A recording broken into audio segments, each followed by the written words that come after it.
ଲେମ୍ବୁ ପାଣି ଉପରେ ଗ୍ୟାସ୍ ସଂକଟ ଚାର୍ଜ ଆଦାୟ କଲା ବେଙ୍ଗଲୁରୁ କ୍ୟାଫେ। ଆସନ୍ତୁ ଜାଣିବା ଏହାର ସର୍ଭିସେସ୍ ଖବର ବିଷୟରେ।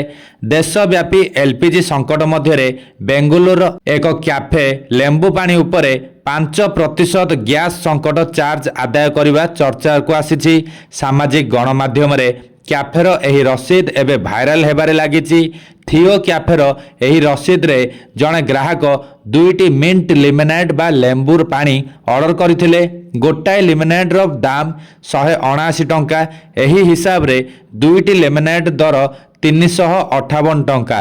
କ୍ୟାଫେ ପ୍ରଥମେ ଏହା ଉପରେ 5% ରିହାତି ଦେଇଛି। ଏହାପରେ ଜିଏସଟି ସହିତ ଗ୍ୟାସ୍ ସଂକଟ ଚାର୍ଜ ଲାଗିଛି।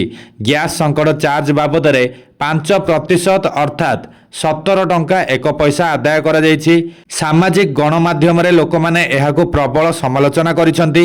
ଲେମ୍ବୁ ପାଣି ପ୍ରସ୍ତୁତି ପାଇଁ ଗ୍ୟାସ୍ ବ୍ୟବହାର ହେଉଛି ବୋଲି ପ୍ରଶ୍ନ କରିଛନ୍ତି।